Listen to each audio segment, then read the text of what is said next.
And we're back. It's like we never left. Athletics LLC back on the tiles, doing the thing right before we get all stuffed with good old I say turkey and I don't even like turkey before we get stuffed with all the food that we work to eat all year round. So welcome, welcome, welcome. Sir Lucius, how are you tonight? I'm wonderful. Doing Excellent. very, very well. Good, Very, very good, well. good to hear. Clyde, and yourself? I made it through traffic. I ate some tacos. I'm waiting on my pumpkin pie. I'm good. If that doesn't sound Bay Area, I don't know what does, legitimately. Only you should have been eating it while you're in traffic, still driving home. Touche. Governor, how are you today, sir?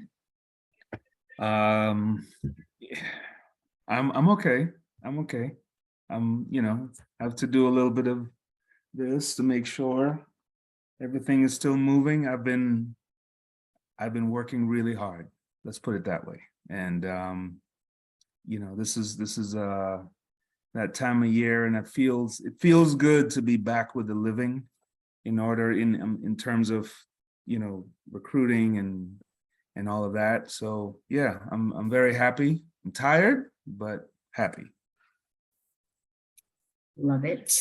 Lamar 007 Huffins. I don't know if we want to know about that. How are you today, sir? I'm good. I am. I've been on my agent grind, hence the 007. But I don't think anybody in America that watches this show is surprised that Chuck is waiting for his pumpkin pie. So tonight's going to be a good show. I'm looking forward to it. Big League, how are you doing? I'm looking forward to it all. I'm well. Similar to the governor, finally getting my head above the water and breathing a little bit, and getting out from under the whole recruiting, the big, not that we're not recruiting anymore, but like the onslaught of recruiting. Yes. So now it's getting FAAs and NLIs in, signed, back, returned, signed again, and then back, returned, and then processed. So it's good times. So learn that I'm the only dummy on the tiles that actually, I can't say that out loud, never mind. But I was the dummy on the tiles. I love my compliance department. I won't say it. Wow. Anyhow, all right, moving on. Speaking of compliance, not compliance. Because of new legislation, not because, but in lieu of new legislation within the transfer portal and the NCAA restrictions that have been put on it, because now they've learned they've got to narrow the scope of what we call the portal, because it's literally become a portal, a moving entity for athletes to So with that being said, we have our research person, the governor.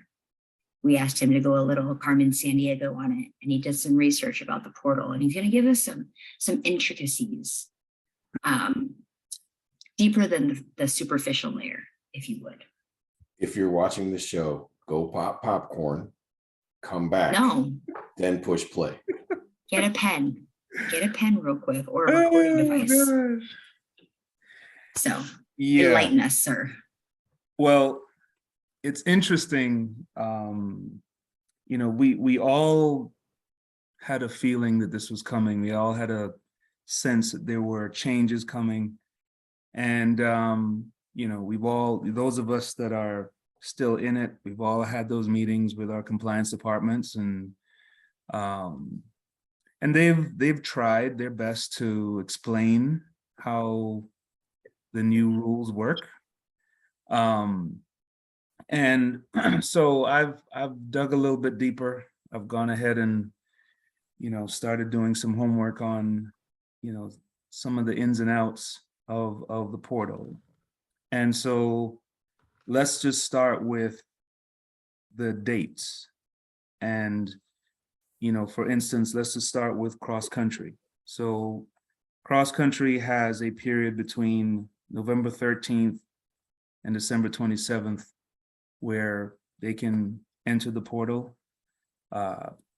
Spring sports have December 1st to December 15th to get into the portal. And that's if someone wants to go to transfer for January. And there are two other opportunities after the NCAA indoor championships and then after the outdoor NCAA championships. I believe is it 45 or 60 days? 45. 45 days. 60s for the cross window. Right. Okay. So the student athlete still has to notify compliance in writing, email, and basically they have to initiate the process. And then the compliance department has 48 hours to basically put that student athlete in the portal. And once that happens, you are now open to be recruited. And you have a choice inside of that. And it's always, and it always kind of makes you chuckle, when we coaches go in the portal and we see athlete X who has that little triangle by their name. And it's almost like they almost know where they're going. The choice, you mean go to Gainesville or not? Is that the choice? They've got their eyes on the prize. Let's just call it that. All triangles point towards Gainesville. Is that what you're trying to say? So anyway. This is meant to be an informative conversation. And you guys are the class clown. I understand. My bad. Oh gosh. So anyone that has not gotten in the portal before August 30th is now subject to these rules.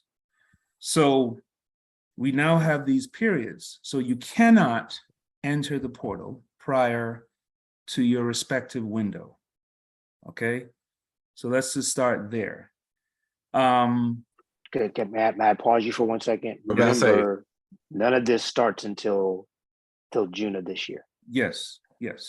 So right now you can get in whatever you want. Yes. Right. Yeah. And correct me if I have it wrong. It's not that you can't. You can. You will just suffer punishments if you go in outside of your windows. Yeah. I'm not sure about the pun. I've never heard about the regulations. I'm sorry, not punishments, regulations. Well, the thing is, I don't think, you can't suffer regulations because you can't put yourself in the portal. Right. That's so your compliance officer to put you in the portal. So if you try to get in the portal before the window, they simply tell you can't go in. Can't. Yes. Okay. Yeah. So there's no punishment there. Yeah. Now I find it interesting. Please continue. Not yet. Yeah. That's what I said. Please continue. Yes. Now here's something I didn't know. A student athlete can enter the transfer portal after the window. And, if you did not initiate notification of transfer during the applicable window, you can request to enter the transfer portal after the windows close and up until August 1st of the next academic year. Okay. So I'm digging, and it's pretty interesting. So yeah, see, the thing is, when you talk about the windows, Governor, like they're asking an explanation of, okay, so you got the fall sport, which is cross country. You got the winter sport, which is indoor. Yep. And you got the spring sport, which is track and field. So we are encompassed by all three windows. Absolutely. So there's the athlete that thinks if I'm from a cross country runner, if I don't get in during the cross country window, then I can't get in, right? That's So, but exactly. So what's the truth to that matter? Well, the truth is cross has more leeway by, I'd say by 17, 18 days. Well, it's more than that, because so here's the deal. When you dive into it deeper, Mhm. see, if you're a cross country athlete that has indoor and outdoor eligibility, then you don't can have get to in there go whenever you into want to. you can get in. You don't have to get in there until the outdoor track window. It's about their track, Right yeah. now, but if you only have cross country, then you have to get in the cross country window. Right. Yeah. Absolutely. Yes. So let's see what else I found. Interesting.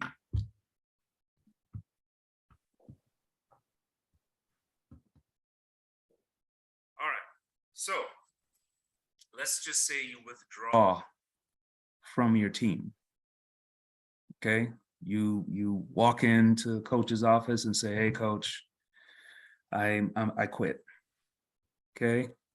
And whatever ramifications that come with that, I'm willing to deal with that.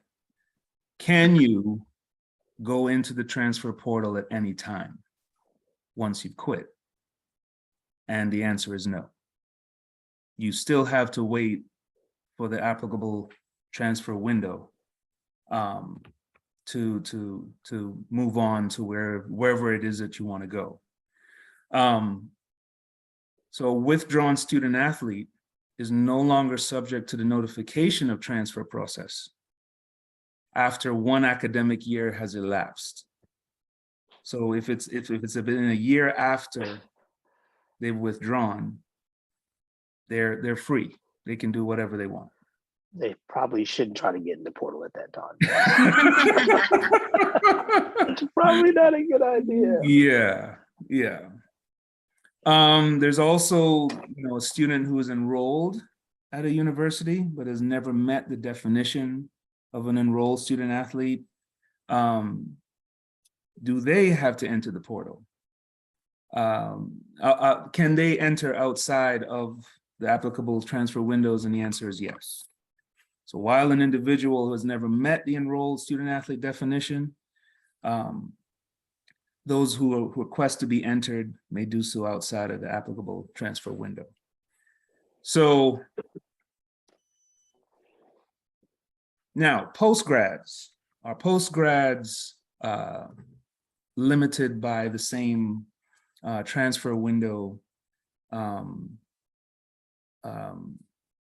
scenario, right? May a student athlete who is planning to use their remaining athletics eligibility as a postgraduate student as an institution other than their current school, can they initiate the notification of transfer process at any time? The answer is yes.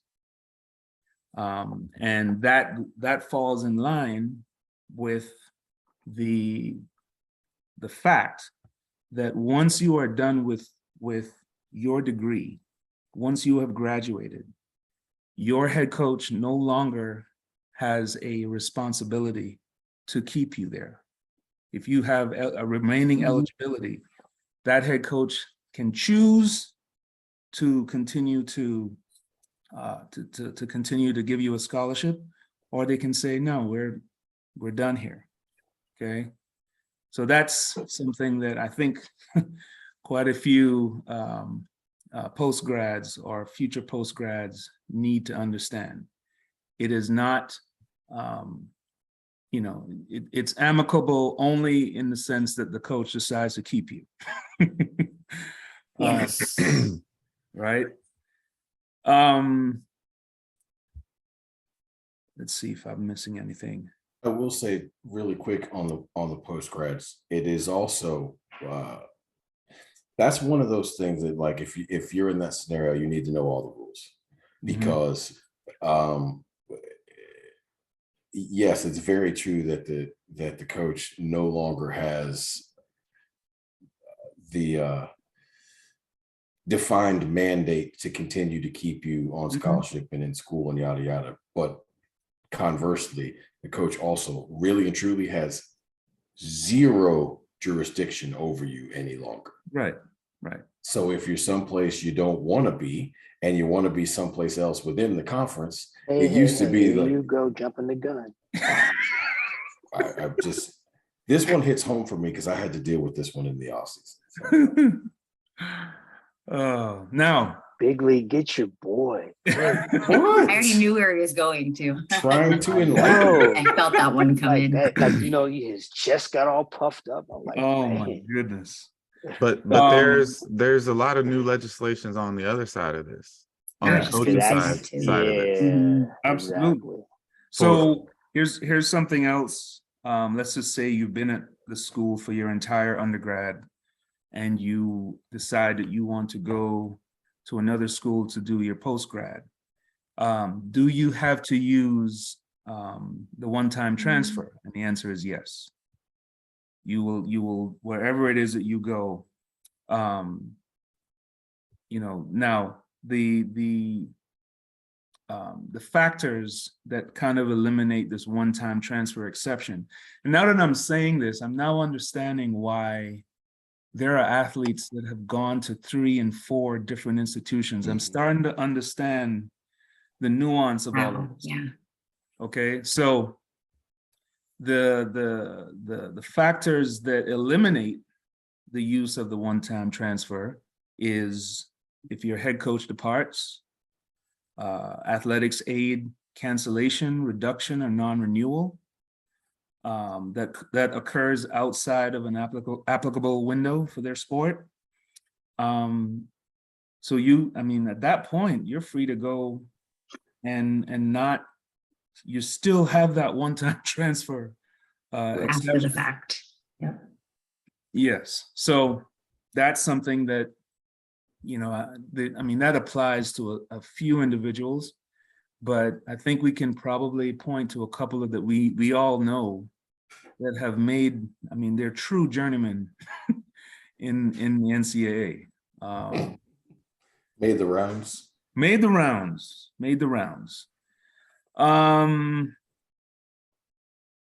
Is an undergrad 4-year student athlete required to enter the NCAA portal during an applicable window for their sport if they plan to use a 4-year transfer exception other than the one-time transfer? Yes. You must comply with the applicable transfer window. So that's do mid-year transfer provisions continue to apply? Yes. While a mid-year transfer may qualify for the one-time transfer exception, mid-year transfer provisions will continue to apply and may prohibit certain mid-year transfers. And the biggest example is, Lamar? Baseball. Can we please not go down the baseball road? Okay. Oh no! Listen, here's the one thing I'll say about look, long time ago in dealing with legislation, I think the one thing that the baseball coaches threw in there, very much to their favor, the track coaches never threw in there, is you have to be eligible for an entire season. Yes. Right. So like what I'm saying is, if you're going to you cannot mid-year transfer in baseball. Yeah. Under any circumstances. Yep. Grad transfer, none of that. Like if you're not on campus, like by day 3 or whatever the rule is, if you're not on campus and fully enrolled at the beginning of the school year, you cannot play for that school that year. Yeah. Very nerdy thing for you. But listen, there's a whole bunch of new rules and people are trying to sift their way through them. And you guys are free to rip me to shreds on this. I don't really think the windows are a big deal. I really don't even think they're all that complicated. I don't think the windows are going to change much of anything. The biggest change moving forward is this one. A 4-4. I leave school X and I go to new school B. All right. A 4-4 transfer is offered and accepts athletic aid from the new institution. The institution is required to provide the aid to the transfer until they have either graduated or their athletic eligibility clock has expired, whichever occurs first, regardless if they remain a student athlete or not. Yes. So Kareem Street Thompson doesn't like his situation out in Texas. He goes up the block and goes to TCU and decides once he gets there that Marissa Chu is an ass and he don't want to run no more. He quits. Understand? He quits. Guess what? Marissa Chu and TCU still got to pay that scholarship forever. Yes. Until he's done. Never ever. And that right there Yep. is something created for other sports, football, because it doesn't matter because it's all the same money. Yep. But trickles down to us, the non-head counts. And that is a serious thing. Absolutely. To that athletes better start to understand on the flip side of this, because the risk that used to make a no-brainer sense, yeah, bring him in, whatever, we'll see, is now like, do we really want to do this? Because if it doesn't work, if you are a freshman and you transfer in as a sophomore and it don't work, I got to eat your scholarship for 3 to 4 years. Yep. Guaranteed. I don't know. That's a hell of a risk. Yeah. And so that to me is the biggest, baddest, most interesting change. And that is the thing that the NCAA has put in place to try to slow this thing down, because let's not get it twisted. The transfer portal genie is never going back in the bottle. That's here to stay. So now it's, how can we mitigate it? How can we slow it down? How can we make people think twice? That's the one. That's the only one. Yeah. So there are various schools of thought, and I think that, I mean, we've touched on this. If athlete X is that good, you're going to recruit athlete X, period. And the things that the intangibles, the things that we've got to kind of read between the lines, and when we sit down and break bread with these athletes and go through that process, and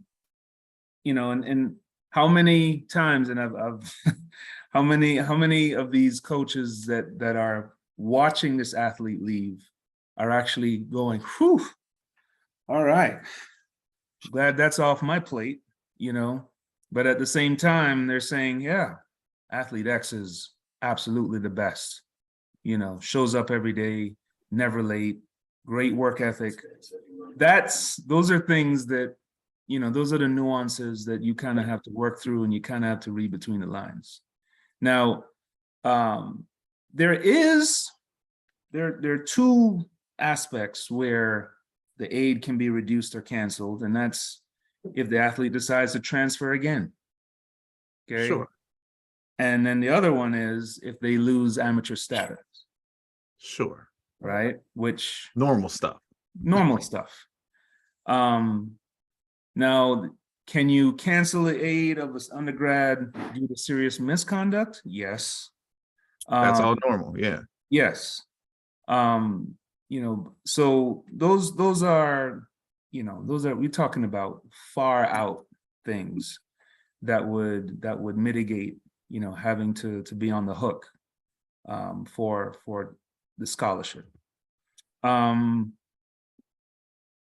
So here's another one. If the athlete is rendered academically ineligible, can you cancel his aid? No. Nope.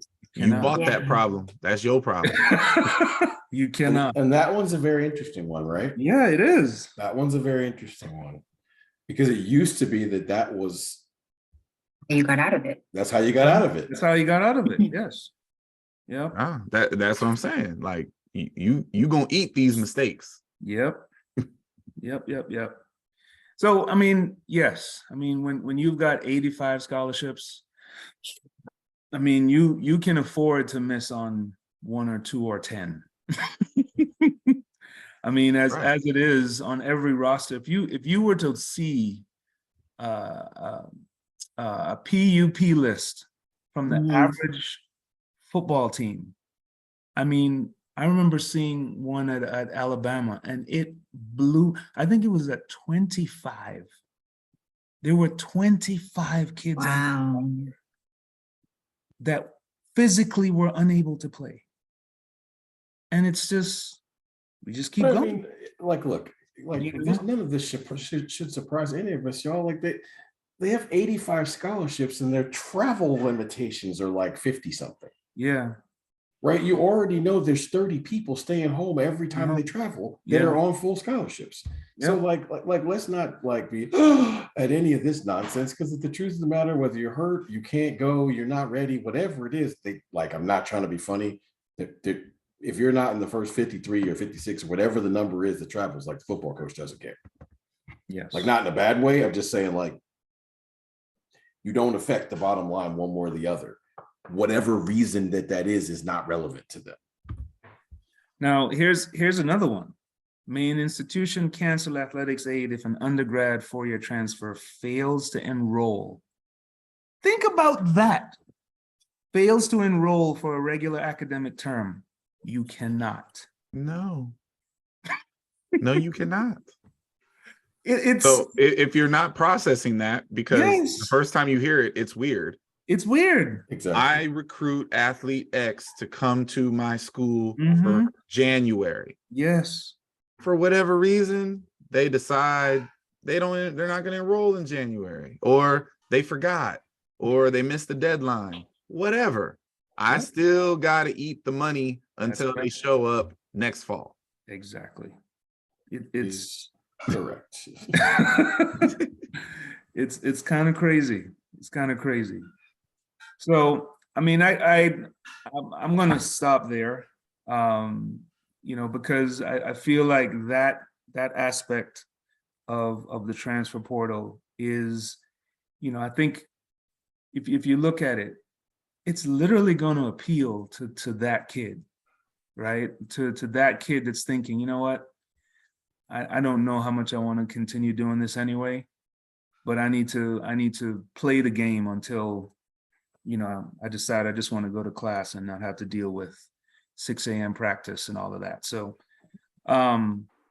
did you guys have any other questions? Anything that I didn't touch on, or anything that, that you want to know? No. No, I think I know in you our did a great job, compliance. sir. Yeah, no, I think you our did a compliance great job. department for Big 12, there's some lingering questions. Yeah. The that's- after. Well, the other one that I think is pertinent is the idea of giving a multi-year contract, Mhm. where you're saying, okay, we're going to start you here, and then year 2 will start here. Can't do that. You cannot do that. Nope. So there is no trial period that you could do with a regular undergrad kid that's there for the first time. You can't play that game and say, yeah, we'll try, we'll give you a shot this time, and then if it works out, then year 2, nope. Which I found to be an interesting distinction, because of course I can just sign Kareem for 10% up front. Yes. If he's willing to come, Right. if I got that juice that some have, I can, hey, you're gonna come through for this 10%. And then, the next year I can decide to give him more if he's earned it. But I just can't say it in advance. You can't say it in advance. No. That's what, but I thought you can in advance say it increases. You just can't in advance say it decreases. Yes. Right. Yes. Okay. You can't set it up in the negative, if you will. Right. You can set it up in the positive. You can say that it's going to be, we're going to pay up front and take it away 80% this year and 85 next year, but you can't say it's 80 and then, like, some schools are doing 80 and then 0. Yes. Yeah. And for the record, we are not one of those schools. So. Well, and of course, the way schools are getting around that have NIL abilities is, your first year they sign you to either nothing and all NIL, or 10% or whatever it is, and the rest NIL. And the thought process is, as the following year when money frees up, we're going to move you to this and blah blah blah. but they're not culpable to the NIL piece, right? So when you're not good that first year and you show up thinking you're going to be on, 40-60 split now, no. The point of all of this to me is really quite simple. New games beget new games. And that's all this ultimately is. It's a new game. Transfer portal was game one. Then everybody started whining on the administrative and coaching side. So they came up with new game two. Again, it's not going away. So the smart people will figure out how to play the game to their advantage, and the smart kids will do the same. And there's going to be a lot of upset people in the middle because, desperation creates bad decisions on all sides, athlete and coach. What I find most interesting about the landscape that we're in now, right, is that each sport uses the rules to their advantage in a different way, right? All of this group of rules affects football, basketball, baseball, and track differently. And you see different things, right? In baseball, the grad transfer piece is the big one, right? Because now you have an opportunity to have a really old team, right? And so, how it affects then the youngsters that you recruited when they were 15 and you got them committed to come to your school, and now they show up as freshmen. You forgot they existed because you got a 22 and a 23-year-old kid playing in front of them. Like, that's how it plays out so much, like in baseball. In basketball, both the transfer portal and the grad transfers are kind of used differently depending on where you're at. Some schools who usually have 3 and 4-year-old teams, right? They're using the grad transfers because they could come in and they play well with the older team, right? The teams that usually turn over every 2 years because they got one and dones, they're in the transfer portal.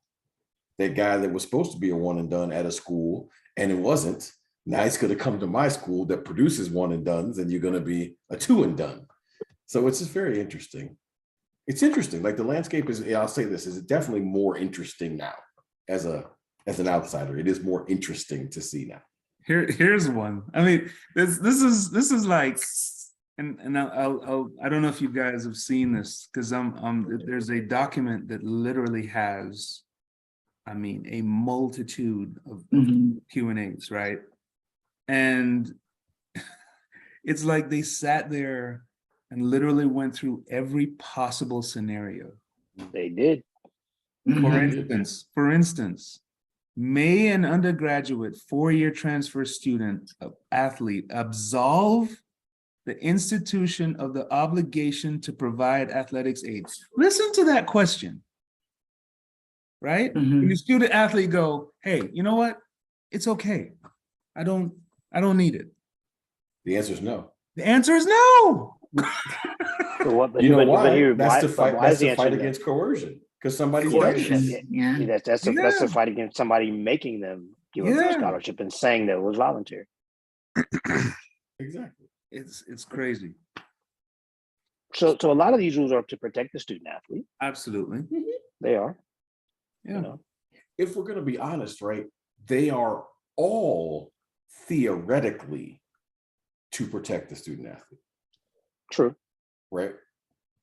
Just unfortunately, and this is kind of part of the issue, right? Like, a great number of student athletes don't know this game.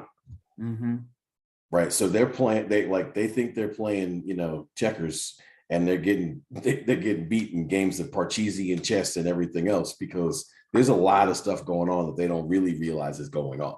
Yeah. Right. Well, because they don't think of worst case scenarios. So then let's get there. Let's change the lane smidgen. What are 2 things that student athletes who are considering? What are 2 things student athletes should consider when thinking about getting in the portal, or when they've already gotten in the portal? Ooh-wee. Well, they should. Once they got in the portal, they can't think anymore. Right. I think it's done. Right. They can think. So this is Help me, Lord. Yeah. So, I mean, for me, I think that at some point in time, you would think that it's going to slow down a little bit. I don't think that it's ever going away. But I think that if I'm giving somebody advice, if it's my child, I'm going to have them explore the academic side of it and what credits are going to transfer, and there's going to be required more work that the institution you're going to. Does the institution have the same academic structure and support that your current institution has? And although whatever school you're thinking you might want to go to might be better for you, what's the climate? What's the atmosphere, so to speak, there? And will you really be successful there? You know, I think that a lot of people jump into the transfer portal and they get there, it's like, man, it wasn't so bad where I was. Yeah. Grass isn't always greener. Mm-hmm. Just as brown as it is over here. Are we? We're doing 2. 2. So are we going? He just gave. Are we going around the No, circle? I gave 2. Yes. Oh, Go ahead, Clyde. I mean, first of all, Lucius's academic point is extremely underrated. Yes. Okay, so y'all might want to really, really, really look into that, But because is it not wild to y'all the number of kids that jump in the portal or consider going to the portal and literally never consider the academic piece? it's not wild to me at all, because it's wild that no one considers it, but it's not wild to me that that's the reality, because the truth of the matter is these people are making usually emotional decisions. Emotional decision. And they're all centered around the sport. Yes. So to them, school is school is school. I'm gonna get my degree wherever I'm gonna get it. Yeah, but there's like addition and subtraction and timelines, right? Mhm. So very underrated point there, and I hope people hold on to that one. But I guess my first one would be know your value, because 90% of the people in the portal are not nearly as valuable as they think they are when they go in. And that reality smacks them in the face all the time. Mm-hmm. Like, what do you mean? I was on full scholarship at my old school. I was on 85% at my old school. You mean you're only going to offer me 20? Well, yeah. There's numbers here. There's performances here. There's, did you show up in the big races here? There's, you didn't score any points in that conference, and our conference is better. There's like, you have to actually understand your value in the same exact way, though with way different stakes, that a free agent in a pro sport does. Mm-hmm. I mean, Dennis Schroeder was offered $80-something million by the Los Angeles Lakers. He said no because he thought he was more valuable, and then a year later he's back on the team for $3 million. The $3 million. Yeah. Like, come on, man. Like, you have to know your actual value in what you're doing, and most of these people don't. So I would seriously research your value. And our sport is so wide open and transparent on the numbers that it really shouldn't be that hard to figure it out. But what's funny is in most cases they don't do that on the front side either. Yeah. Like coming out of high school. Let me ask you a question. Like, what do you guys mean? Or maybe I shouldn't say you guys, but what do you mean by our sport is so wide open and transparent that people should know that their value is? Okay, so numbers are numbers. Like it is, and I now that you guys have put out your various points, excellent points. What stuck out to me is so let's touch on the know your value, right? What is important to you? Okay, so is winning a Conference USA title and helping a team win a Conference USA title, okay, and walking out of your athletics career with a title, winner, by your name, is that as valuable to you as it would be to go to an SEC school, right? Or a Big 12 school or a Pac-12 school and be a relay runner for the rest of your life, for the rest of your career? Is it enough to say that, hey, I made it to the big leagues, I'm on the squad, I am doing this, as opposed to I have hardware, right? And I'm not, look, I think we have now entered a world now where we are past the point of downplaying that everybody gets a trophy, all of that. Okay, we are in that generation. We are in that world now, right? And it's interesting to me to see the subsection of athletes that see value in walking out of going through their career and finishing their career with multiple titles, multiple rings, and wherever that happens, okay, they decide to go into the workplace, they decide to whatever, and that's on their resume. That is a big deal, right? They're not going to care where you did this, right? Now, there's also the mindset that I need bigger and better and greener, right? And you know, I'm coming from a non-Power 5 and they're small fries to me, right? So I need to go to the big timers, right? And I'm only speaking from the standpoint of what, you know, what I'm experiencing on this end. And it's just shocking because, you know, the athletes that I'm talking about are willing to take very little money just to say they're on that roster. And they're feeling like that is actually going to add to their value. Now, whether they actually contribute, you kind of have to wonder, like, do you see what these numbers are? Do you see what the standard is, right? And is it in your head to think, okay, I'm going to improve by 2 feet in the triple, or I'm going to improve by, you know, half a second in the 100, right? Those are things that, you know, I really, you know, if I'm talking to someone and I'm saying, okay, you need to think about when it's all said and done, okay, what is it that you want out of this experience? What is it that you want to have, you know, you to be represented by? And that's something that it's not an easy conversation, because for some might take that as saying, well, man, like, you're just telling me to take the easy route? And I'm like, no, because you still have to compete against the same people at first round. You still have to line up. And if you do make it to nationals, you still have to line up against the same people. The question is, how do you want to get there? Right. And that's the part that, you know, I would really challenge someone to think long and hard about. Yeah, I think people. I'm sorry. I will be remiss and very, I don't know, almost disrespectful if I did not tell the governor he just went around the block like 3 times. And I missed all of it.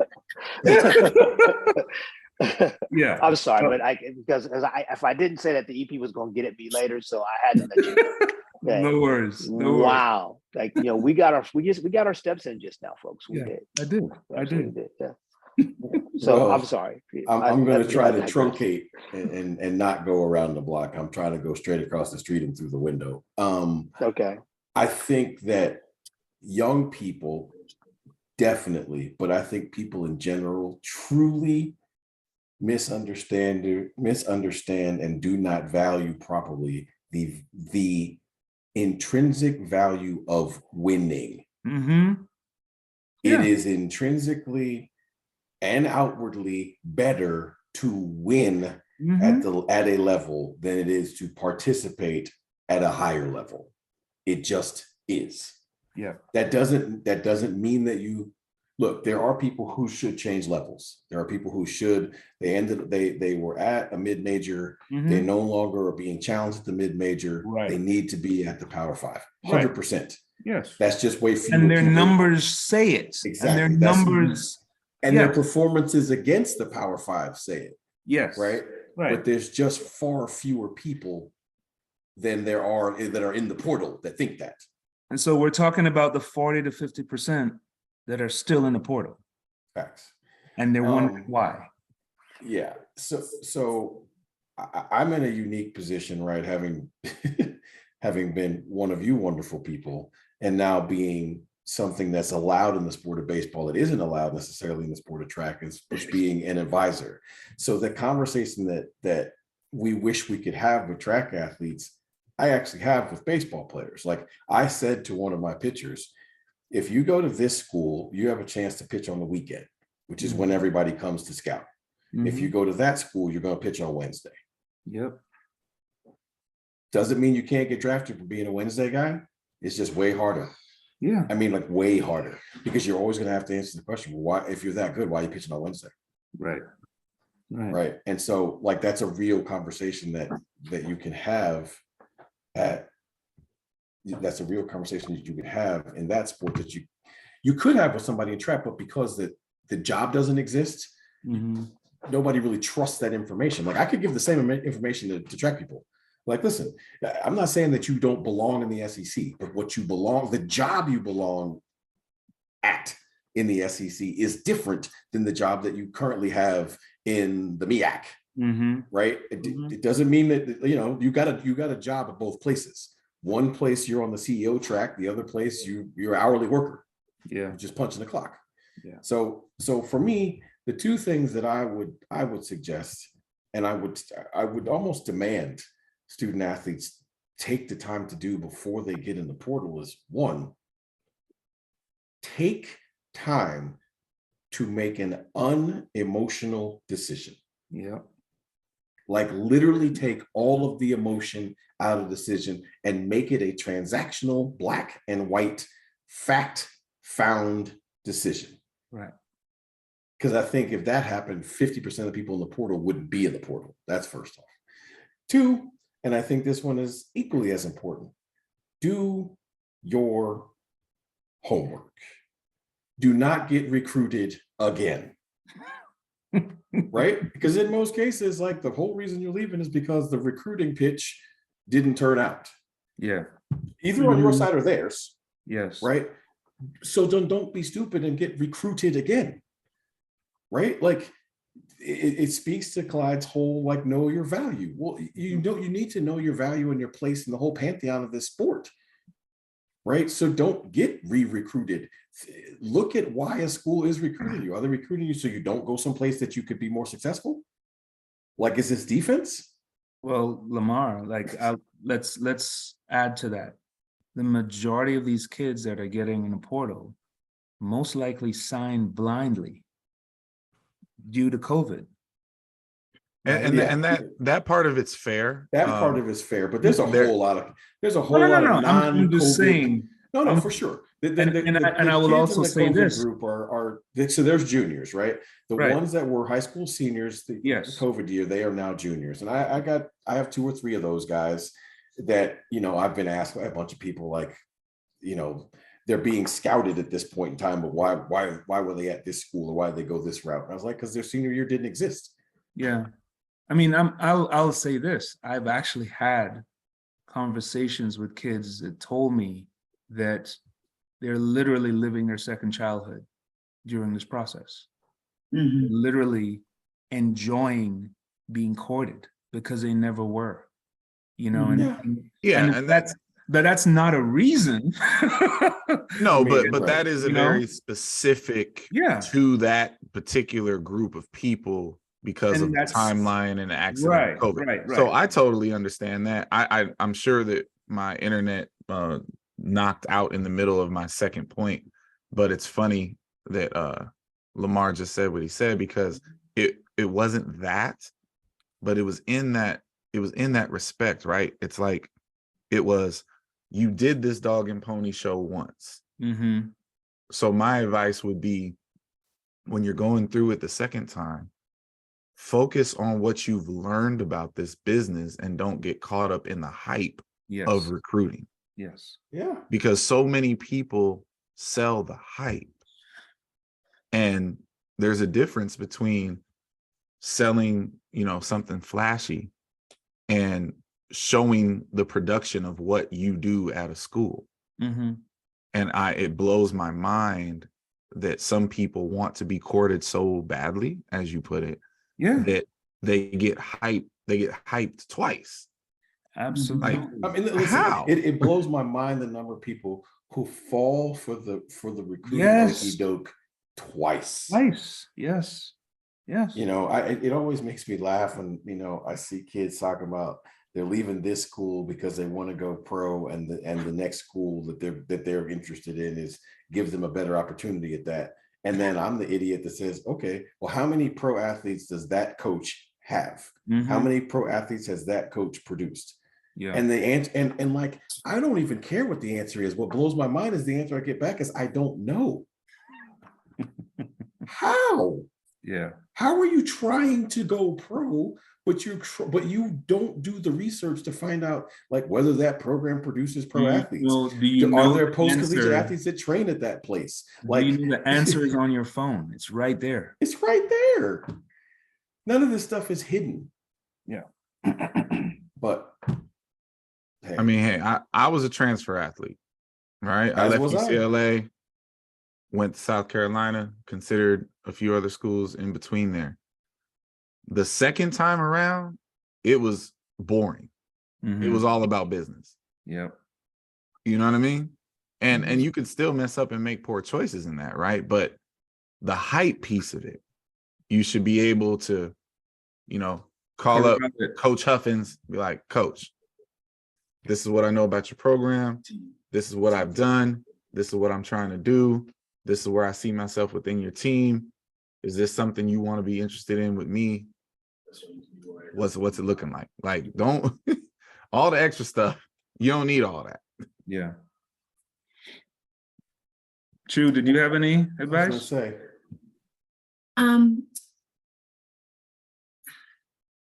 it's been Turn in the said. transcript. I mean, anyways, but the academic piece is so huge. Knowing where you want to land and what you need to do in order to be at that institution, right? Being at the institution that I'm at now versus the last two that I've been at, the requirements are so different.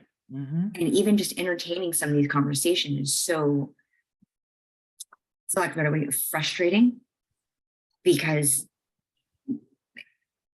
you're talking about A and I'm talking about B, and you can't even hear the conversation about B because you're so stuck about telling me about A. Mm-hmm. There's currently conversations going on, like, I know I can help and this, that, and there, and I see these holes, and awesome. I'm glad you see them, but you can't even get into our school. Yeah. Right. And so that, and understanding not even the institutional requirements, but PTD per the NCAA. I know there's a lot of letters. Your progress towards degree per the NCAA regulations. Yeah. Can we just stop right there for 1 second? That's the part right there. Yeah. That when I talk about things that student athletes, Because you could actually get accepted and still. that And is still the not be eligible. part that student athletes are the worst Mhm. about, Yeah. is understanding PTD and how it works. Yep. And I'll even say some coaches. Oh, absolutely. You know, Absolutely. Like, it is so easy to be eligible anywhere for a semester. Yeah. It is in that same school, it could be borderline impossible to be eligible thereafter. Yes. And that's where the new legislation comes into hand, because for the benefit of the athlete, they're good. And they might be the one who actually knows this. Mm-hmm. And if your academic team, your athletic academic team, or your compliance team isn't versed enough, they're not going to prevent that. Yeah. Or not know to prevent that, And so there's so many layers, but that's the biggest thing for me right now in maneuvering in the portal the way we are. It's like, man, you can manipulate some things, but there are some things you just can't undo. And so Yeah, that's right. know what your transcripts look like. The goof of that particular issue is, Stanford or something aside, right? Almost any school, the athletic department can push a button or pick up a phone and get you accepted into the university. Mm-hmm. That has absolutely nothing to do with, are you eligible? Right. Not here. Mm-hmm. Not at all. Not in Gainesville. Doesn't work that way.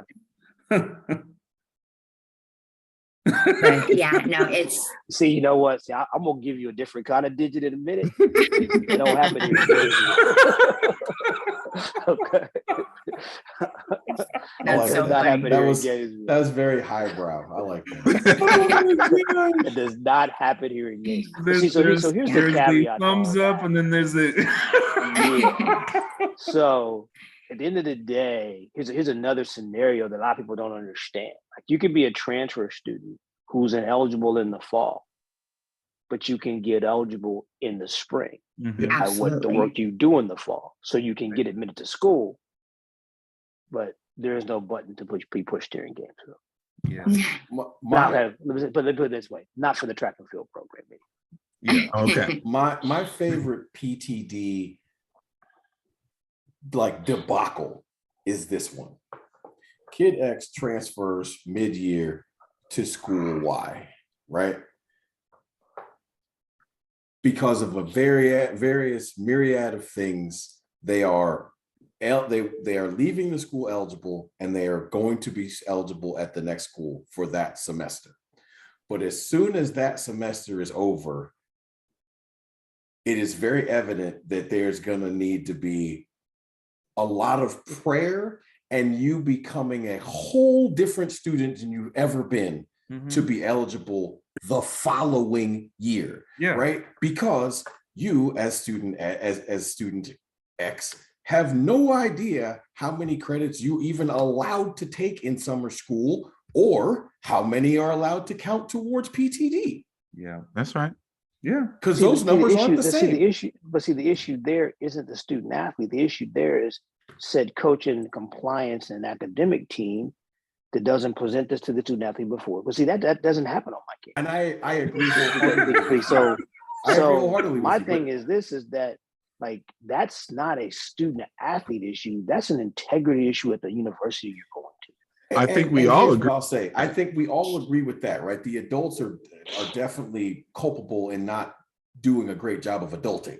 Right. But it is still your job as the transferring student to Be aware. understand what progress towards Yeah. degree is, if for no other reason that all you care about is running and you want to make sure you're gonna be eligible.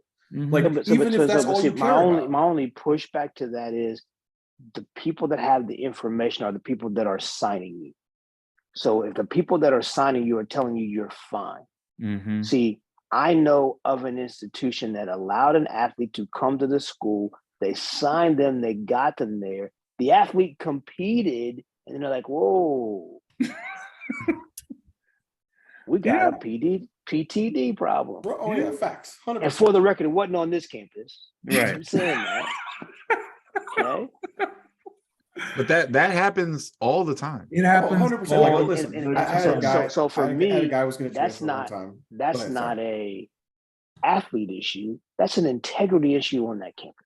Right. I couldn't agree. with That you is more. that is I will do anything to win issue, and that's Mhm. wrong.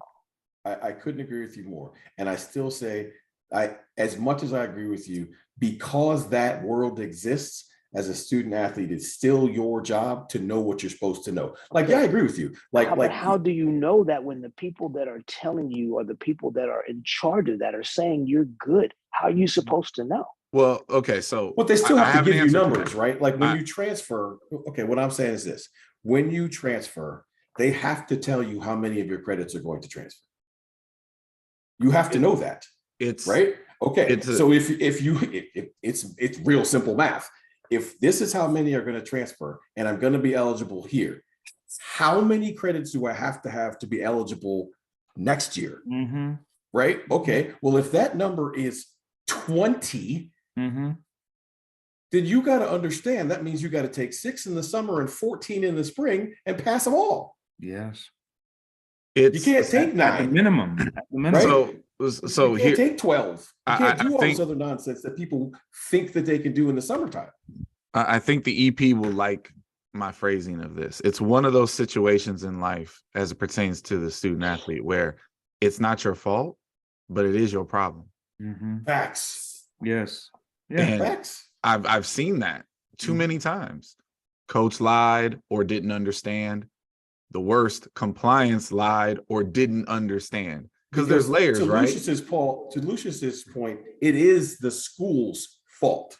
Absolutely. It is the adult's fault. 100%. I couldn't agree with you more, Sir Lucius. Yeah. Absolutely. But what Clyde is dead on with what I was trying to say. If you're going to be the one that's going to deal with the ramifications of it, then it is going to be your problem. So if it's going to be your problem at the end of the day, it still behooves you to know as much of this process as possible. Yeah. Right. And when you're because it considering is, transfer. and because PTD may sound scary, but ultimately all it is basic arithmetic. Yes. You should be able to figure that out. 12, 24. Okay. Listen, and Do the math. To everybody's point here, the biggest issue is you have people that don't know the rules.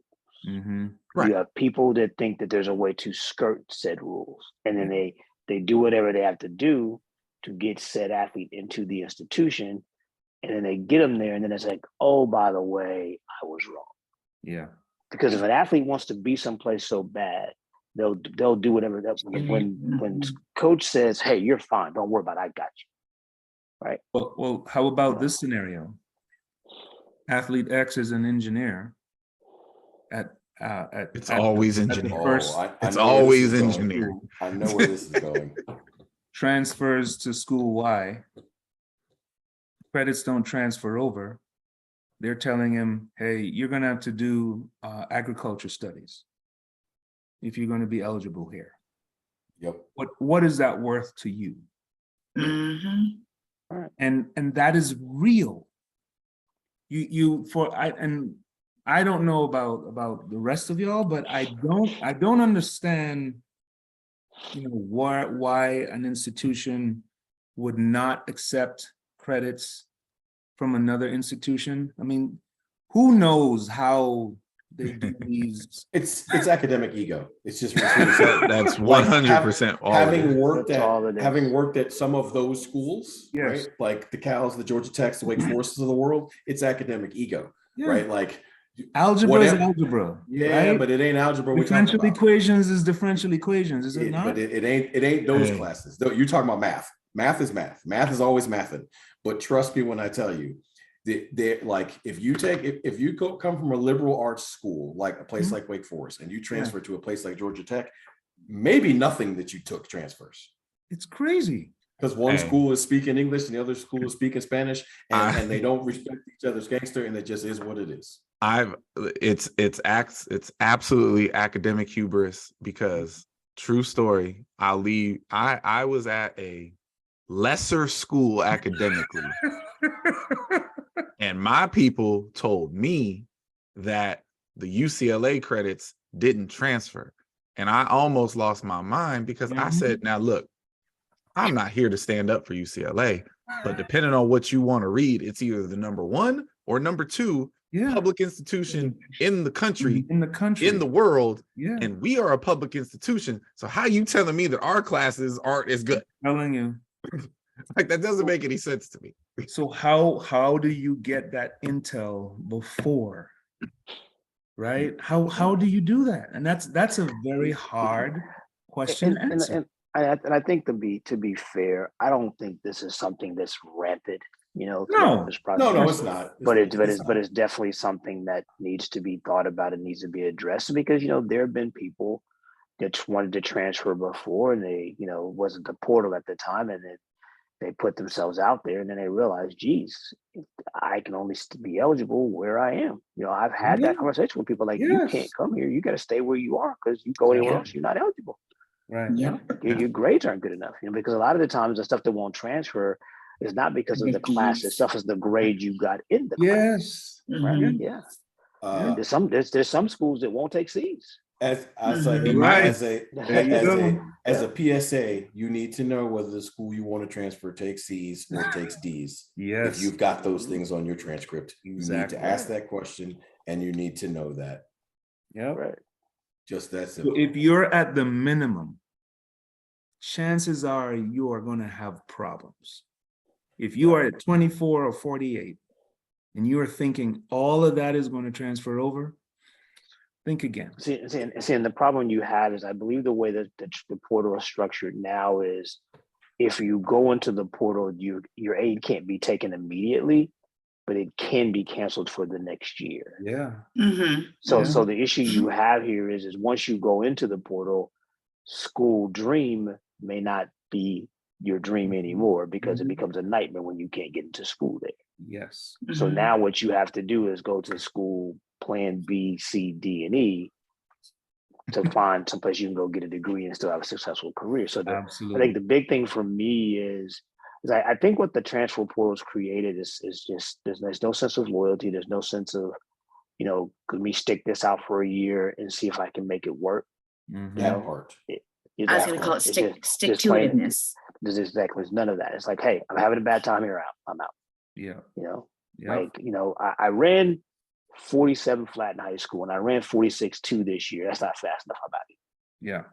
Or the guy that, hey, splits really fast on a relay and then everybody in the country thinks he's the best quarter mile on the planet. Oh Lord. Oh, See. here we go.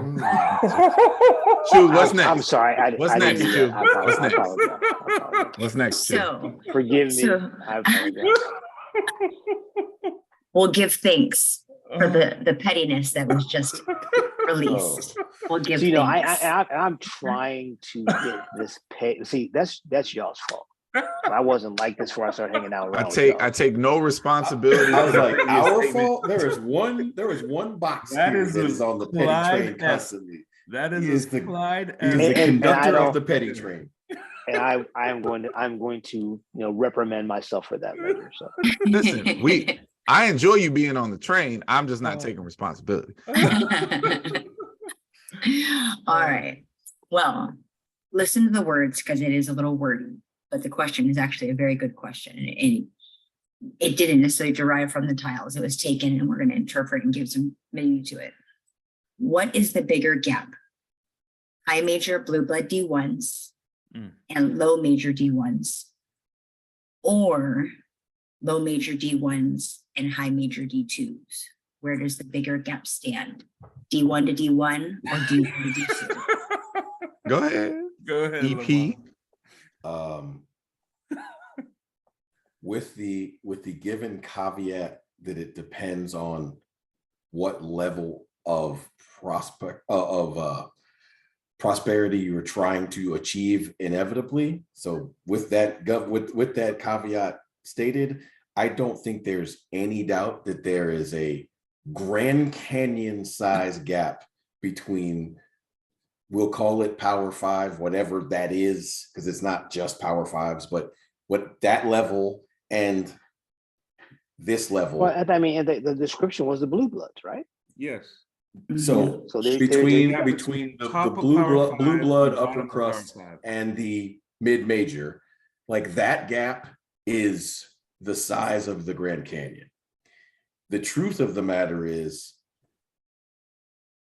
the gap between the mid major and the top third of the D2, there isn't a gap. No. It's just the number of them that's on your team. Yep. Right. That's right. Because that if you is take absolutely right. if you take the good kid, right, like the conference fourth place type kid at the mid major, I don't. Is that no, what I'm trying to question give an about? example, not name a name. I'm saying like the kid's a good kid. It's a kid you want No, to have. no, on your roster. I thought we were talking about the gap between the schools, sir. Yes. Not the not athletes. the individual. You know what? It's Team. still the same. Okay, well, yeah, but I'm just trying to get you from start. I'm trying to stop you from running your behind around the block 9 times. I was talking about athletes. Look, we're talking about the school. The gap between the schools Yes. is like what I said is exactly still the same, right? Like the things you have available to you to help your success at the blue blood level don't exist and probably will never exist at the standard mid-major level. Okay, It but- doesn't matter if, and I used to have this argument all the time during my time in Division II. It doesn't matter if you're talking about the schools, Mhm. meaning the infrastructure and all the things that come along with it, or the performances of said athletes. The top of D1 to the middle bottom of D1, Grand Canyon gap is a very apropos descriptor. Mhm. The top of Division II and the middle bottom of Division I, there is no gap. No gap. There really isn't. There is. And Yeah. the interesting thing that I found when I was working in Division II, and again, I'm a D1 person. I went to UCLA, I went to South Carolina, right? Pac-12 SEC. So I'm an elitist, right? That was my experience. I was pleasantly surprised to get into Division II and realize that my ignorance was wrong. And oh, you know what? There's actually some really great coaches at Division II. Because I didn't know that before I was forced to work into it, right? Before I chose to go into that endeavor. And it started to become a really like a thorn of irritation because I watched these other coaches in Division I and the high school coaches and the athletes. And I'm like, you're going to walk away from an amazing opportunity at Division II with a proven coach Mhm. to go put on a jersey because you want to be D1. Mhm. So you can hashtag D1 and then watch people, flounder and suffer and not develop, right? They're like, I would almost say I'd say about a third of people who are in Division I belong in Division II Mm. and would do better. Oh, they would thrive and win things. Yes. Yeah. I don't know if you can jump off the ledge and say thrive and win things, but they would contest Yeah. more than they're contesting now. And When I say win things, a I don't third's a necessarily pretty mean big win the number. national championship, right? But it's like what the governor was talking about earlier, right? Like if you're the conference champion, if you win a conference championship later on in life, it doesn't matter what conference it was. Mhm. It matters when you're 21 years old in college, sure. But when you put it on your resume and you're trying to get a job, it doesn't matter. Yeah. But to that same caveat, the letters that are on your diploma also matter. Before Yeah, and after. I agree. Exactly. So my thing, this whole thing is like, okay, so there's a gap between some of the Power Fives. That's Yes, that's what we're saying. that's the point. Right. It's like, so massive. exactly. So at the end of the day, I think that, some of the points made here, I think that if it's me, I think, an education is an education. I think the value of the education obviously is high as long as it's a credible university, but I think the ability to go there and contribute to something, Yeah. right? I don't think for me anyway, I don't want to just go to a school and say I was on the team for 4 years, never went to a track meet, right? That's no fun. Yeah. But it is a thing. It is a thing, exactly. though. It is a Hey, thing. the team won the national title. I got a T-shirt because I was on the team. Right. That's Airdrop. not- Exactly. So And that's not something that people should strive for, in my opinion. But I No. think that the gap is huge in a lot of ways. And and I, obviously, I've got that first world problem, and I'm happy I have that first world problem. right. I'm gonna hold on to it as long as I can. So See, like I think the thing here, guys, it's the support system. mhm. That's what it comes down to. The support system. I mean, when Nick Saban changed the game with all the quality controls and that kind of thing that he added to Alabama football, and so the rich got richer because they could afford to do those things, and the other people who can't. Yeah.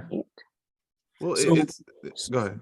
So I've had this conversation with Lamar, and I've actually I think we've done kind of straw poll, like pick 4 or 5 schools that are currently floundering in Power 5. And what would happen if the right coach or if the right individual took the helm of those schools, of those? Oh yeah, we've had this conversation both sober and drunk. Exactly. It So, was Oh my irritating God. both ways. so TMI. You didn't need No, to I'm throw the just saying governor that, under the like, bus like no, that. he's right though. We've had this conversation multiple So times, let's- and it was good every time. yeah, so let's And, call and it was good just leaving it there, but you had to. Hey man, sometimes you gotta say things for entertainment standpoint.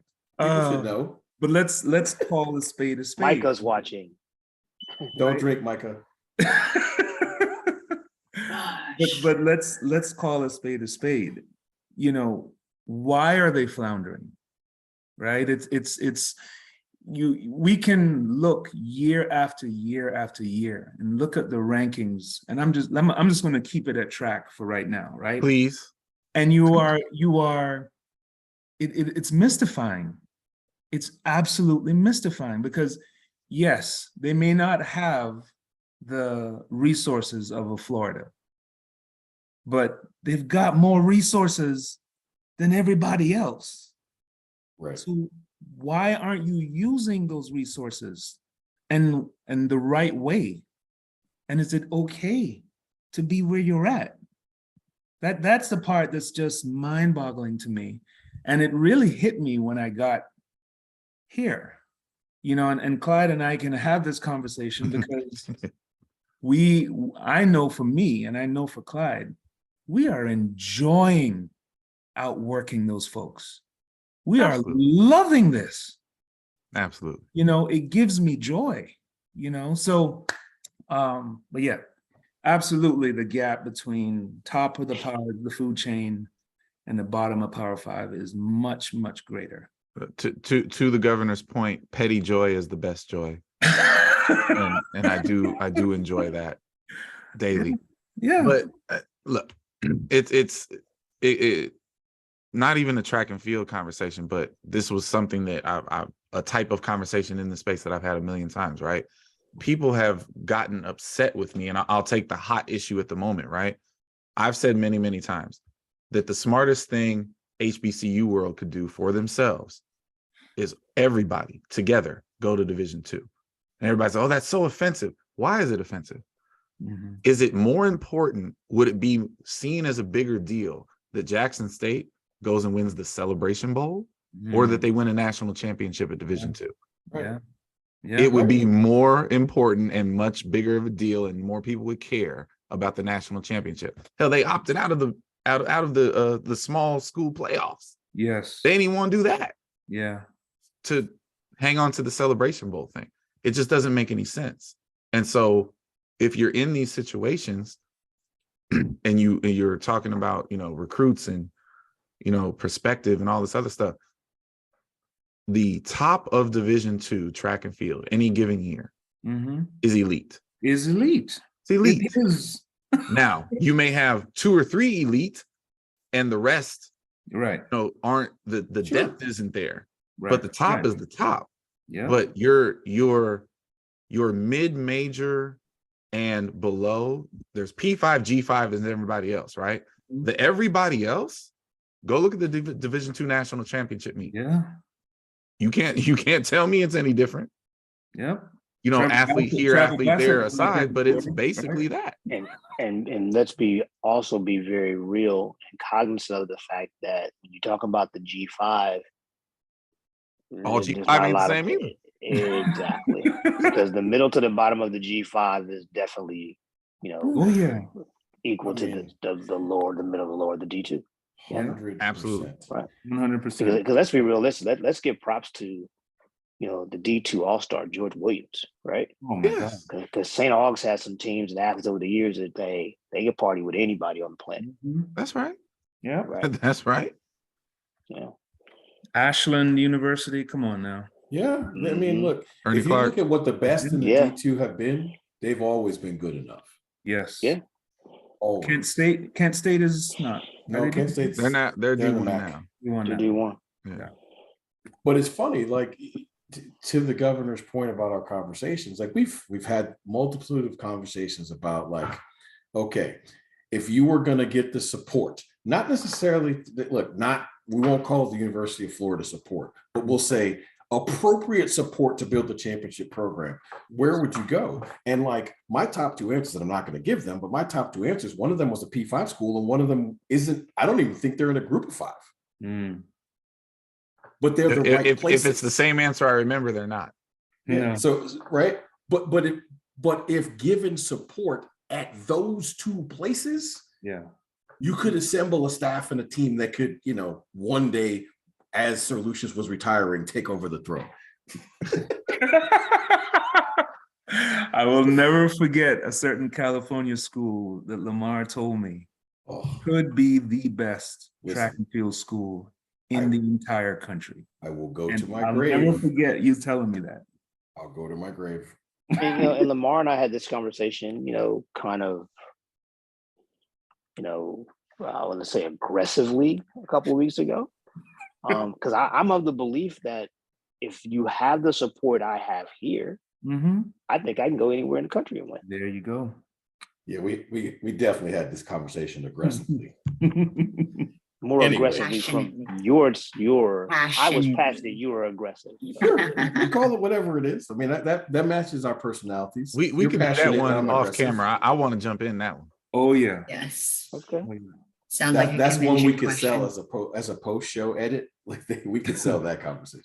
It was a good one. Oh my goodness. So I'll say this because I've actually been at the gaps or at the gaps right now. And Wow. that was awesome. That was not touching awesome. I mean, you've all already said it, but I've lived the gap between mid-major, low major D1 and D2. And it's having to recruit against it and then recruit to it. And then now living in the seats that I live in, I'm like, good Lord, like how many different ways can I say this to make one side or the other like better, not as better, things like that. And it's unreal. It really is unreal. And whether you go institution, programmatic, or athletic, or per athlete, I mean, it's really unreal. Yeah. So anyhow, with that being said, I already have in my head noted like 3 screen records to do as little commercials for this episode. So awesome. now I've actually got to do it. One real brief snippet that just happened here recently to this point, right? A young man is considering coming to train with us, and he was a Division III national champion multiple times. And the first day he came to check out, our environment, the weather was inclement, and so we took practice inside to the indoor football facility. He was at a school that doesn't have football. We didn't have to do anything else. We walked in the building and he was like, we can use this like whenever it rains. Yes. He's like, yeah, I'm coming here. Right. Right. But these are things that like all of us have lived the P5 normal life, right? So like it's weird to us to some degree to be impressed by an indoor football facility. We've all lived where they have one. You know what I mean? He walked into the basketball arena and was like, they fill this place? I was like, sometimes. He's like, I'll take it one step further. From my level, having recruited someone that came from another non-Power 5, and the first day we handed out equipment, the kid is looking at me like, right, I can practice in this? Right. And I'm like, yes. Yeah. He's like, why are you giving me 5 t-shirts? Yeah. Yes. And his mind was blown. And I'm just going, what did they give you? Some shoes. Like some shoes? Yeah, one in the fall, one in the spring. And I'm like, are you serious right now? So it's even even Oh, within yeah. a group of 5. It's insane. It Oh, really yeah. is. You know, so a little education. I mean, I love it. I love having these conversations because people, you know, we're kind of speaking what people are thinking. Yes. You And know, different populations are thinking and Yes. screaming to the others, whether they're above or below or into the adjacent. ether, right? Yeah. Right. So putting pen to the paper for some of you. So, well, I didn't announce it prior to hitting record, but Clyde, you are in Would You Rather this evening. All right. Oh, So- well, my internet might go out again. Shut up, stupid. Wait a minute. Are we not Um, gonna have this conversation about this pie? Oh Or man. the turkeys. So it is my Would You Rather is Thanksgiving themed. I was gonna have you all throw in yours, because mine's relatively short. Because Go ahead. Go ahead. Go ahead. we're 3 years deep and we've actually done a lot of Thanksgiving stuff or holiday stuff. And pardon me, being insensitive to the holiday season, not just Thanksgiving. I apologize. Holiday. So, would you rather cut the turkey or make the cranberry sauce? I don't cook and I don't really care about Thanksgiving or whatever else you want to call it. So as long as there's a plate, I'll be happy. With food on it. There have been many years where me and mom have just ordered pizza and called it good. Okay. All right. However you celebrate, right? Hey, Would you rather shop Black Friday or Cyber Monday? I do not shop Black Friday. You will not pay me to go outside on Black Friday. Listen, I tried it once and I almost had to harm an old white lady. She threatened my life and I was afraid and I felt like I needed to go home. Yeah. Wait, Best I Buy have a over a camera that I didn't even want. question after that. Put a pin in Black Friday. Pre-Thanksgiving dinner. Would you rather do dinner in or takeout? Wait, what? Pre-Thanksgiving. So like tonight, Wednesday night. Yeah, Wednesday Yes. night. would I rather Dinner do? in or takeout? I'd It's not rather really eat. relevant to you. I'd rather eat. Okay, got it. Would you rather, this is irrelevant, but this is relevant to the tryptophan. Would you rather fall asleep on a futon or on a couch? Oh, futons are terrible. We don't get along. Do they even make put futons me on the anymore? couch. I can't believe they were a thing. But do Yeah, they you still know. make them? Like, You know, I- futons are one of those inventions that were made for small people, and I am not. So yeah, I'm good. Me and futons have never got along. Oh, I was living the life like middle school, high school. I had a futon as my bed. And so when I was really feeling myself, pull that bad boy up, and now you got a couch in your room and you got all that space. Yeah, no, all that Call it space. Small quits. people. I was gonna say, Small people. she's 5'5". I was living the life. I don't know. I had my own little studio apartment in my house. Anyhow, gentlemen, I cannot. would you rather? Please lift up your questions. Oh. Well, you already know what I'm asking. Oh, I'm here for it. Make it, no, you got to go last then, because that's a conversation. You got to go last, because then we're going to open it up to the rest of it. Okay. Wow. Go ahead, Sir Lucius.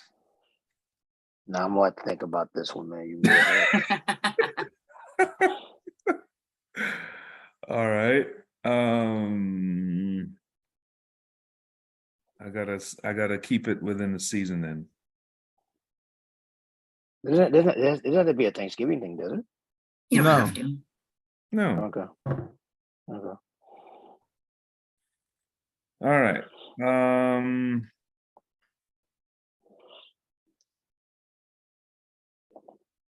Interesting. Okay. I'll go. Oh. Would you rather relive your last? Would you rather have a redo for your last Pac-12 championships or your last SEC championship? Oh my. As an Like athlete? as an athlete? Absolutely. I don't recall that you coached at either one of those. I've obviously coached at the Pac-12 championship, sir. Well, my bad. Well, then you haven't coached at the SEC, so then it couldn't be a question, could it? Sir. Yeah, no, so the funny thing is, at my last SEC championship, I was injured.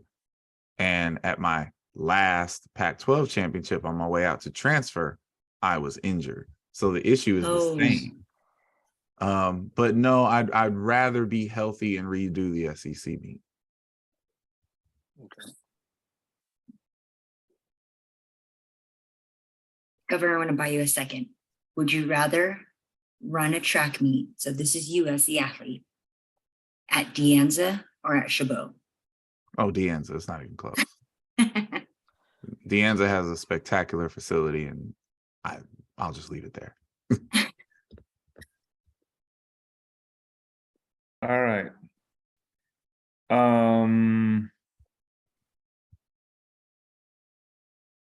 Okay. Would you rather travel to a relative's house for Thanksgiving dinner, or would you rather eat Thanksgiving at your own house? My own house, every time. Every time. They ain't even. Listen, bro. Listen. Well, I would rather I'd- eat at home, period. I would rather eat at home by myself. Pizza. Whatever. Like, I love my family. I don't love all of that. Yeah. Yes. Yeah, there's a faction of people out there that believe that drama is supposed to come with Thanksgiving. I don't cotton to that. Never have, never will. Just Yeah. never All right, have, never will. Ask your question. Oh, my question is really simple. Mr. Clyde, would you Yeah. rather eat pumpkin pie for Thanksgiving, or would you rather eat sweet potato pie? Again, this is a nuance, and I will repeat what I said before. Pumpkin pie is amazing. I will eat pumpkin pie 12 months out of the year. Oh my God. Anytime it's available, because good. pumpkin pie is awesome. Now, I will say this. Really well done sweet potato pie is elite and above. The best sweet potato pie I've ever had is much better than the best pumpkin pie I've ever had. But very few people do that well. And pumpkin pie is always awesome. And sweet potato pie is like 60-40 bad. So I'm good. Give me the pumpkin. You can get good pumpkin pie from anywhere. It's good from Costco. It's good from Safeway. It's good from Rayleigh's. It don't matter. It's just good. Same. You said That's right. It's because it's the same. Rayleigh's. Listen, It's so good. in today's so awesome. good. vernacular, And it's not the same. vernacular, pumpkin There's nuance. pie is hella mid. you Listen, can't pumpkin pie. specularize pumpkin pie. I'm Sir, sorry. I promise you, Governor, the pumpkin pie that I can go get from Costco right now tastes I different have one. from the one I can get from the health food joint down the block. Oh my It's very, goodness. it's So very here's different. here's what I'll say about pumpkin pie and sweet potato pie. I think I am in a really, really weird minority. I like them both. I definitely like sweet potato pie more than pumpkin pie, but I am not in the one only versus the other. Most people have picked a side, right? I haven't. Well, it's political now. Yeah, well, see, Yeah. because now look, now they're acronyms for other things, right? That like, you know, All I know is this: if I walk into House X tomorrow and someone says we got pumpkin pie, I'm like, give it to me. If somebody says we got sweet potato pie, I'm saying, who made it? I need to know. Oh God. That's funny. oh my gosh. I'm right there with you. Pumpkin pie all day. Love it. Love it. Oh my Mhm. God. I'm waiting till everyone's so Clyde, true story. I wait till everyone's like, I don't want any more pumpkin pie. And I just start eating it out of the Costco tin. with my fork. Yes, I as you just go at should. it. Listen, if the pumpkin pie is half gone, I will take my plate of food and put it in the tin surrounded by the pumpkin pie. Like, that is just what Because you it tastes do. good. It It's tastes good. awesome. Wow. It's Oh my phenomenal. gosh. Oh my gosh. All right. And my second favorite pie is cherry. Oh, cherry pie is really good. but Wait, I'm from the just corner gonna- store? Hey, Little one in hey. the wax You know what's paper. funny is I have never had a bad cherry pie. They're No, always do you good. even know what we're talking about? The Yes, fake cherry pies do. and the wax paper Yeah. from the corner store. 100%. I'm sure they're $1.09, not From the 99 corner cents more, store? but anyways, okay. You guys have issues. Pecan pie is better than all of them, so it just doesn't matter. The West Coast bodega. I mean, Taqueria Supermercado, they got 'em. Oh, Anyways. So we're a little off the rails. Do we Little have time? bit. Do we have time for turkeys of the year? No, we do No. not. We actually Fine. don't. We actually have gone longer. So maybe Fine. we'll put it in. We'll see what happens over Thanksgiving to see if they're Hey, you bigger got a whole turkey. year to wait for that one now. So. You know what? So- Clyde, you can give yours next week. You know I will. All right. All right. So wrapping up with our heartbeat props, giving thanks, giving props, giving thoughts to those who are around to receive them. Lifting it up for you all. Mine is silly but serious, so I'll just jump in. As you see, I am in all black tonight. My heartbeat props go out to my team, SJSU Spartans, who have survived the start of what we call boot camp up until Thanksgiving. The team is extremely young, and I'm really, really proud of the work that they have put in. And the reason I'm in all black is because on December 9th, we are going to have a true inter squad meet. We have fantasy drafted the teams. There are 3 teams. TJ Harris is over Team Gold, Ernie Clark is over Team Blue, and I am, of course, over Team Black. And we are going to curb stomp the rest of our competition into submission. We will raise the trophy. It's going to be awesome. And I'm just here for it. I'm proud of all the kids, but on December 9th, it's all Team Black. That's going to be fun. That's going to be fun. I'm echoing the same sentiment, Clyde. I'm super proud of our team and the work that we put in. And I'm just hopeful at this point that they recognize what they've done and and the preparation they put in, and keep it going for the next 6 weeks, because as we all know, this is a time Touche. where you can literally just take it all and throw it in the trash, and so, heartbeat props, but we got to keep this thing going. Folks, that's code for we're gonna be really good this year. You're not fooling me, sir. Proud, man, proud. For those of you don't know, that's code for we're gonna be really good if they don't screw this up. Oh, goodness. I'm gonna give my heartbeat props to the folks in Virginia. Yes. 2 weeks in a row, just senseless violence, senseless taking of lives. At some point in time, we got to get to the point where we realize that this problem with guns is real.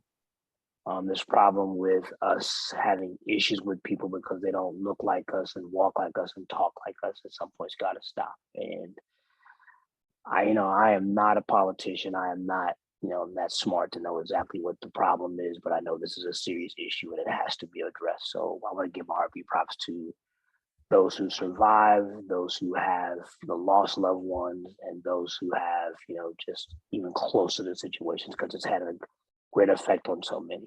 So those are my heartbeat props. Absolutely. I'll go. Similarly, kudos, heartbeat props to all the athletes who have endured the fall, have prospered through the fall, and have advanced through the fall. Specifically, those who are horned frogs. But specifically, this one particular athlete who endured 2, I think technically 3 transitions in the last 6 months, longer than that, 8 months. Miss Gracie Morris, who just attended her first national championship for the cross country season, and ran solo for her team, but showed out, and just kind of made a noise when it was kind of not doubted by anybody, but maybe even herself, of whether her presence was going to be there or not. But super proud of her, super excited, and keep smiling and keep running.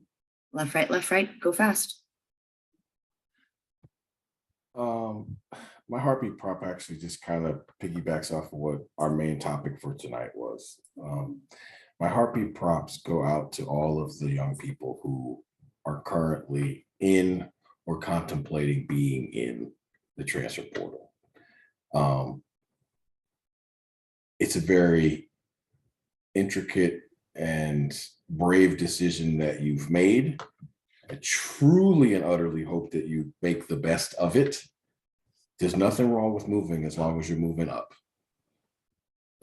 for yourself. And I don't mean in level, right? As long as you're making your situation better, your own personal situation better, don't let anybody question that decision. But don't transfer for somebody else either. So my heartbeat props really and truly does go to the young people who are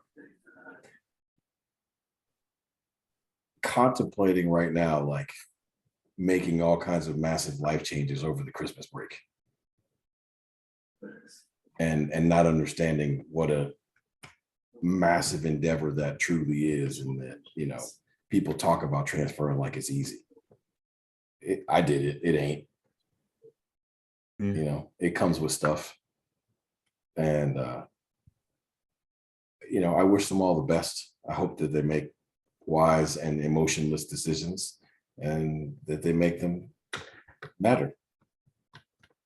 I'm sorry, given the very important heartbeat props that Sir Lucius threw out there, and rightfully so, we would be remiss to not also mention the Colorado incident, and the hero of the moment, Mr. Fierro, Richard Fierro, Army veteran who disarmed, and who knows how many lives he saved when him and the other members, other people in the audience at the drag show were able to save by disarming the man with the gun. That is a crazy story, and if you haven't read it or haven't been paying attention to it, you really should just go to a news site and read what that man did. It was incredible, and there are very few people out there like him that would have even thought to jump in a moment like that. He saved that. There's 4 or 5 people that have died from that. It could have been 30, and it wasn't because of that man and the others that ran to the aid. So, I mean, bravo, sir. Yep. 7 mass shootings in the last 7 days, but we don't need to change gun laws at all. Right. All right. Well, wrapping up this evening's episode. Happy start of the holiday season for everyone. Remember your sweatpants, elastic waistbands for tomorrow. And without further ado, Wake up from your nap. Gotta be comfortable tomorrow. Tomorrow is all about the joggers. But have a good one. Go Giants. We'll see you all later. Oh my gosh. Go Giants, he